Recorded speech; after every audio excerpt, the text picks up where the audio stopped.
As you were talking a few minutes ago about the Semitic languages of the scriptures, the Arabic and the Hebrew, how does that correlate to the NUWAUPIan language?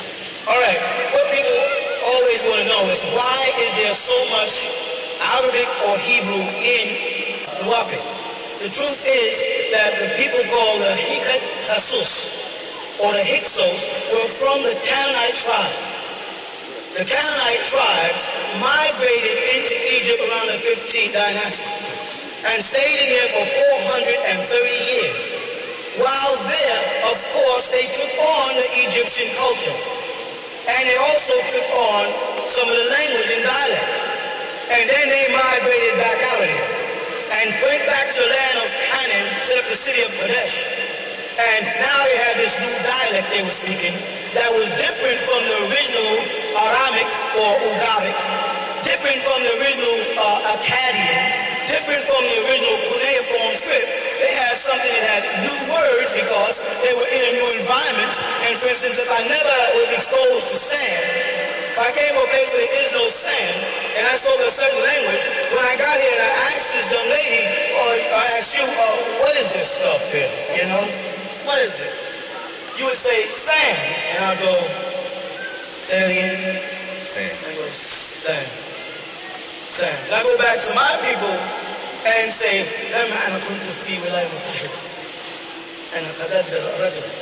I met this man.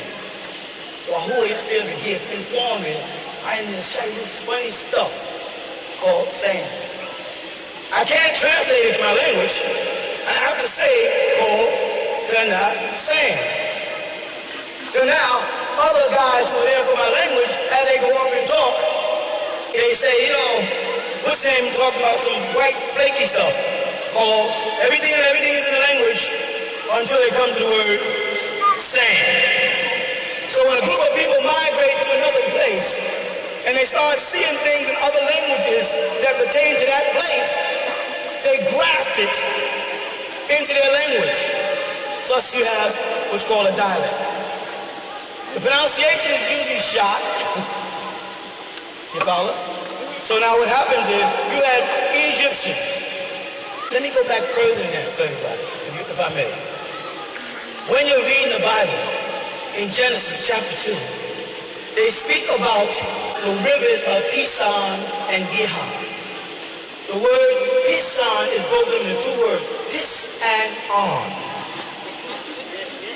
I should have said it in Hebrew, pis, not piss.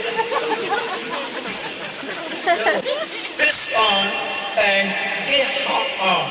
And Gihon is really saying gish on. On is the deity of what? Heliopolis of Egypt. So those two rivers are actually in the Torah in the Old Testament have two Egyptian names, but they're making it look like that these are Hebrew names, but they admit that Abraham was first called Hebrew in Genesis chapter 13. So ain't nowhere in the world those rivers could be Hebrew names, but the language didn't exist yet. So therefore, anything from Genesis 13 back, anybody's name you got is Egyptians. That's interesting, because Ibrahim was the first one called Hebrew. And they called him Ivrit, which is the way to say Hebrew, simply because he crossed the Tigris-Euphrates Valley. And the word Ivrit means to come from one side to the other, to cross over. So the people on the other side spoke a language. And they said to him, Ivrit, or behold the Ivrit, the man who crossed over. So therefore the very word Hebrew is not even Hebrew. The man he was talking to were Phoenicians, because they lived between the Tigris-Euphrates Valley. So the word Ivrit, Hebrew, is a Phoenician word, not a Hebrew word. You see what I'm saying? So now here we are, back in Genesis, where they speak about the land of Cush, because they say that the gold of that land could, and they use the word Ethiopia in Genesis, way back in Genesis 2. But Cush was not born until Genesis chapter 10. And if Cush was not born until Genesis chapter 10, who was the Cush being mentioned in Genesis chapter 2? This implies that those people that they say lived near the Tigris-Euphrates that the flood that they say applies to Noah really took place in Egypt. The mounts of Ararat was not over there in Persia, it was in Egypt. And that's why they've been digging in Persia for the last 2,000 years and haven't found the ark. They can dig for another 2,000 years and they won't find the ark. But they have found many arks called menjets along the Nile. And the Nile used to run straight up and it sprinkles into the Mediterranean Sea and then goes straight into the Persian Gulf. You know what I'm saying? So you think of a flood exploded upward and the tide, and the Nile moves from down in South Africa upward. If an ark was built there, it would lift it up, take it through the Mediterranean where it spreads off, then it would go off. It would follow the tide off into the mountains. But, that's the point, Cush, the name, Ethiopia, is mentioned in Genesis 2, and Cush wasn't born until Genesis 10. Then the word Ham. Many scholars, especially the Greeks who visit there, they didn't call the place Egypt first. They called the place Kemet, or Kemet, or Hemi. And that's the same as the word Ham, who's related to Cush. You see? Now the Bible tells us that the Egyptians, and whenever it uses the word Egyptian, they use the word Mitzrayim. They use the word Mitzrayim. They say that Mitzrayim was in Egypt. But they don't speak of the migration of Mitzrayim from Sumeria to Egypt. Because what happened is, they'd have to trace how they left Egypt, went over to the Middle East, and then returned back home. And that's why you have the pre-dynastic period of people coming back in, trying to fight for their land. And the Phoenicians and them are fighting to get back in Egypt because they're trying to get back in, but they had already been out there in the land of Canaan and mixing with the Canaanites. So the Egyptians didn't accept them because they were mixed, and they were trying to keep their so-called bloodline pure because they lived in succession by blood relatives the same way we do in the Bible. You know what I'm saying? The son, father, son. So they couldn't have tribes who went off and mixed. And that's why if you look in the Bible, in the story of Jacob and Esau, you find as soon as Esau gets mad because his birthright is taken, first he's going to marry some Edomites.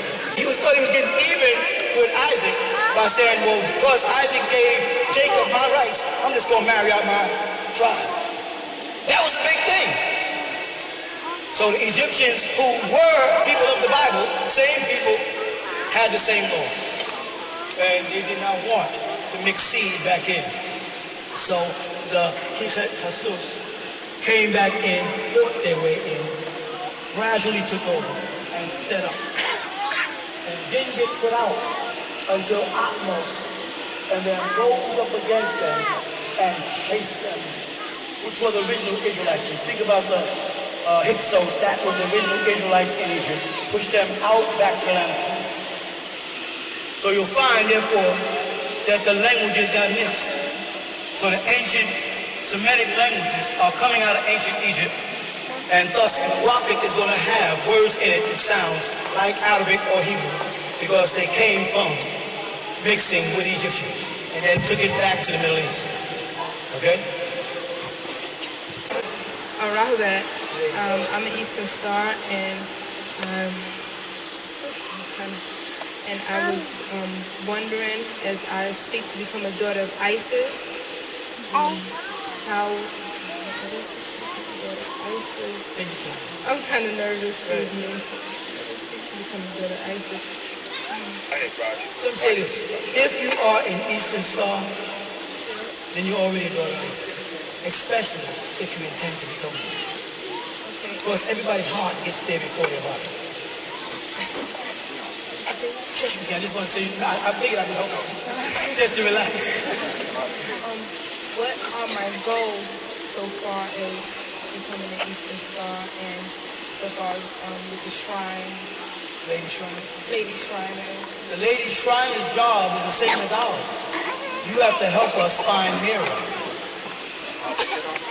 And where Mary is going to give birth to Jesus on earth. And we have to be there to create a circle around him. And you have to be there to help us. The same way Fatima went out into the field to protect her father when he was struck down. Your job is just as hard as ours. And that's why the Eastern Star's doctrine is based on Christianity, much more than information. Most of your teachings in Eastern Star is based on that star from the East, the star that who acknowledged? Was it the Christians, the Jews who acknowledged the star? Who acknowledged the star? Who followed the star? The wise men. Now, the wise men are thought of to be three men who stepped into the time of history, did a great act, and then just disappeared. Is that not right? Stepped in, went to the manger, saw the child who they referred to not as God, but as a king, Melech, looked down at him, gave gifts, and took and went and met Herod. When they found out that Herod had a scheme to kill Jesus, they went back and told Jesus, Joseph, Herod is getting ready to kill your son. Then they went back to Herod. Herod asked him, did you see the boy? He said, no, we ain't seen him. Right? And then Joseph was visited by an extraterrestrial, which is called an angel in the Bible. Angelos just means a messenger. Angelos. A messenger from God came down, it says. Came from somewhere now. I can get touchy here too. And went to Joseph and told Joseph, you take my son, God says, take my son out of this city and take him to Egypt and sojourn there until Herod dies. With me? Are you ready for the upset? Huh? Why was that necessary? Why was that at all necessary? Why would God have to hide his son? Why couldn't God just wave his hand and nobody touch his son? Was it predestined, as most Christians teach, that Jesus would be raised to the age of 33 and then crucified? If that was predestination, then why would they have to move Jesus out of Bethlehem? Because it was predestined by God and God's plan. There's nobody under the heavens and earth that could have did anything to that boy. So if God had to tell them through the angel to take Jesus off to Egypt and hide him, then God knew that Jesus could die there. So was there a point when Jesus the man became God-like? Yes. And when was that point? When he met with John the Baptist. And John the Baptist took him to the Jordan. You follow that? And there he was what? Baptized. For what? The removal of his sins. And what happened when the skies opened? An angel descended in the form of a dove, and heaven spoke and said, what? Behold, this is mine, in whom I am well. And it says, the Spirit lighted down on him in the form of a dove.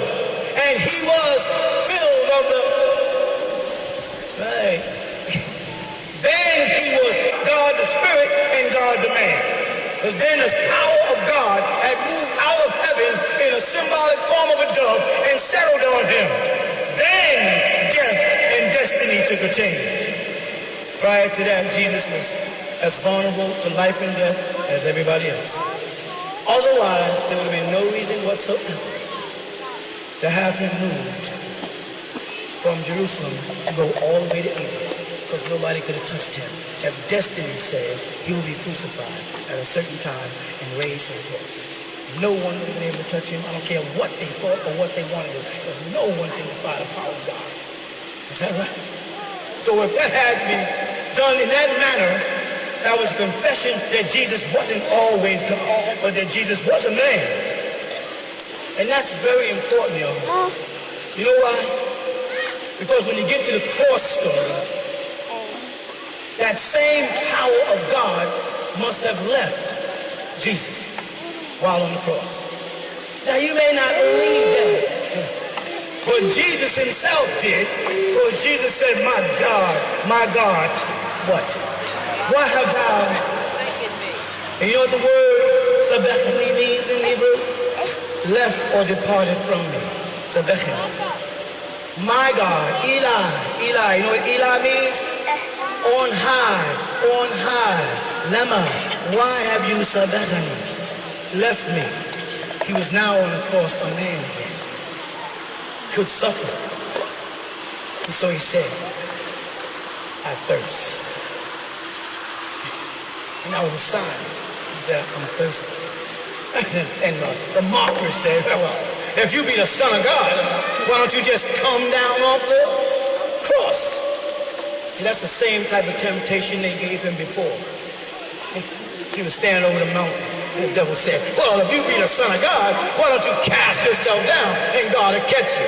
And he said, well, get behind me, Satan, because it's written you shall serve the Lord thy God, and him alone shall you serve. You don't tempt God. So Jesus couldn't come down off the cross on the temptation of a mortal. Could he have stepped off the cross? Could he have jumped off the cliff? That's not important. The end result is what's important. He didn't. You understand what I'm saying? The whole story is being fed to us live. The devil is already inside the churches, inside the mosques. It had crept in the hearts of people and spread their venom.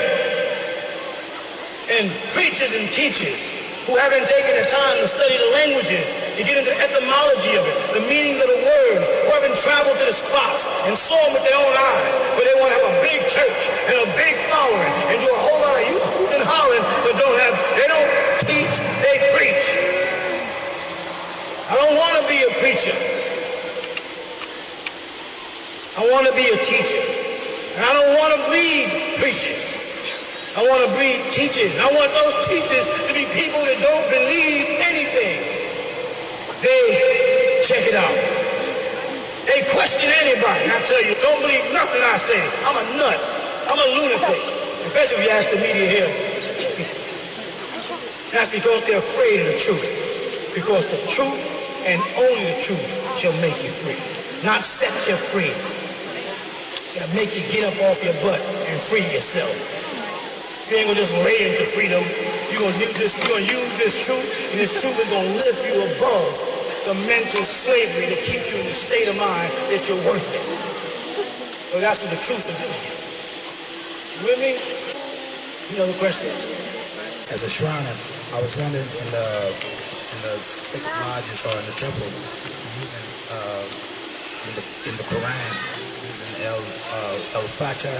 Al-Fatiha, yes. I want to know about the pronunciation of it and the meaning and where it originally comes from. Okay. Surah Al-Fatiha is used as the opening chapter. The very name Al-Fatiha, Fataha, means to open something. Like Jesus said, I open and no man shut it. But that's not the original name of the chapter.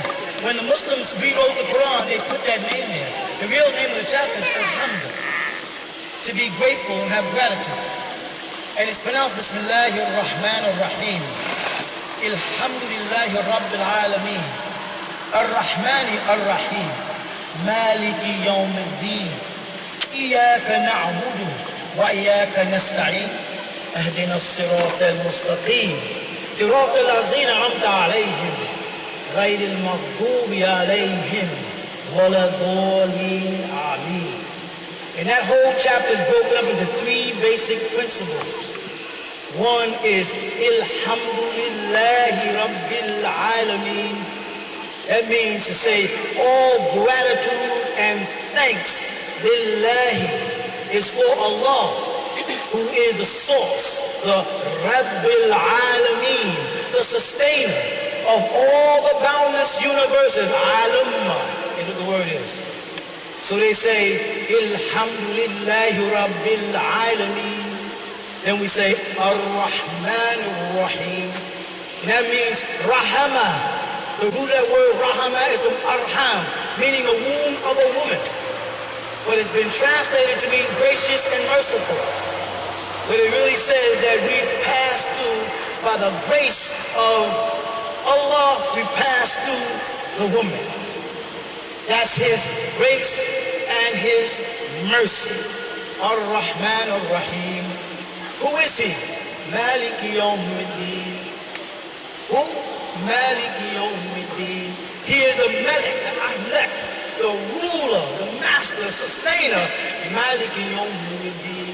Of the day when all men, women, and things will be judged. You follow that? إِيَّاكَ نَعْبُدُ وَإِيَّاكَ نَسْتَعِينُ. Yeah, it's you alone we seek for our help.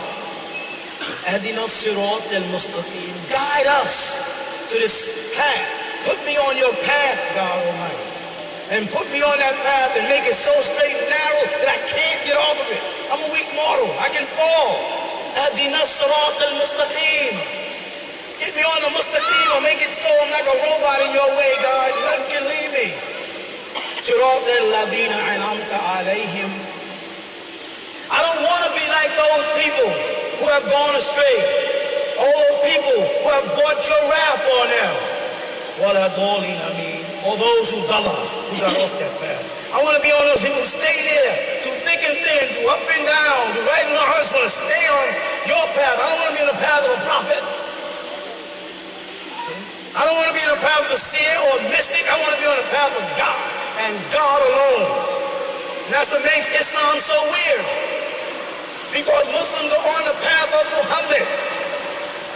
When the quote says, أعوذ بالله من الشيطان الرجيم بسم الله الرحمن الرحيم الحمد لله رب العالمين الرحمن الرحيم مالك يوم الدين إياك نعبد وإياك نستعين اهدنا الصراط المستقيم صراط الذين أنعمت عليهم غير المغضوب عليهم ولا الضالين.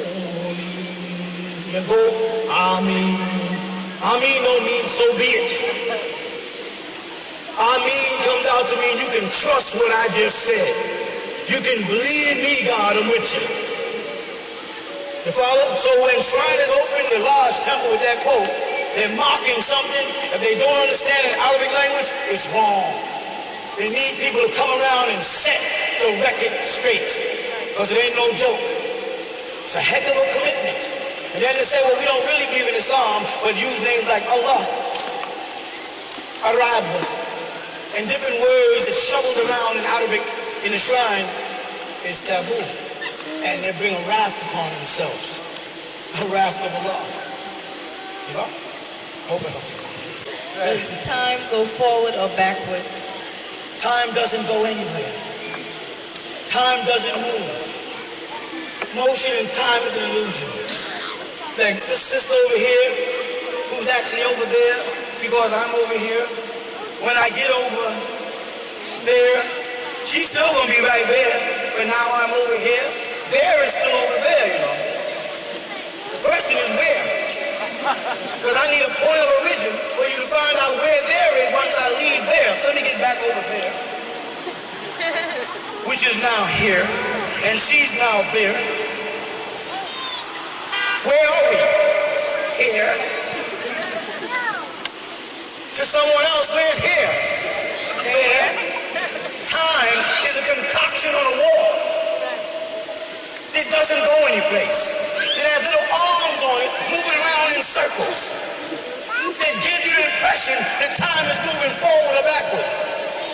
Tomorrow does never get here.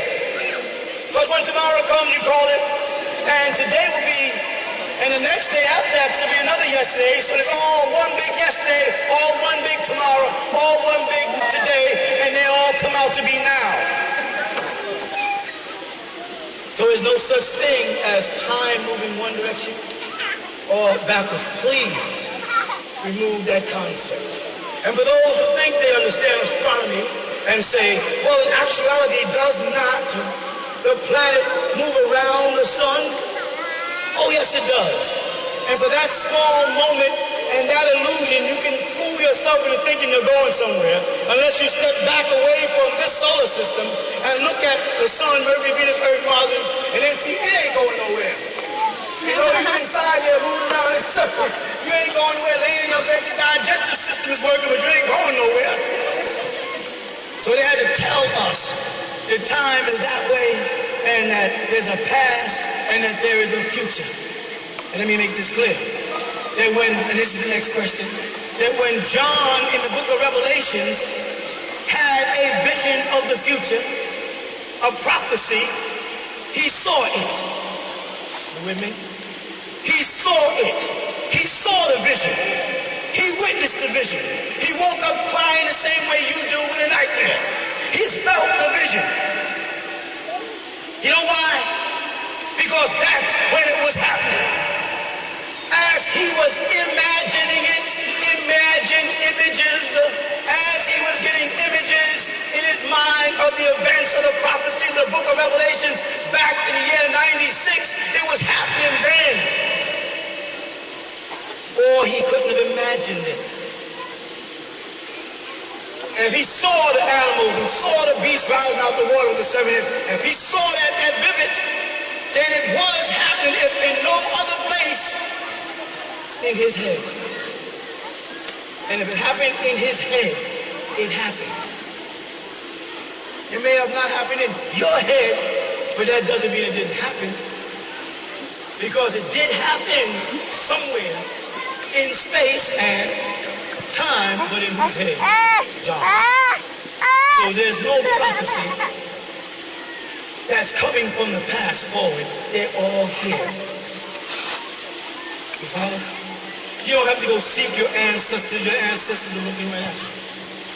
Your relatives that have passed on, as you say, it's a nice word, pass, because you get the impression that it went that way. They haven't gone nowhere. They're right here. They hear you.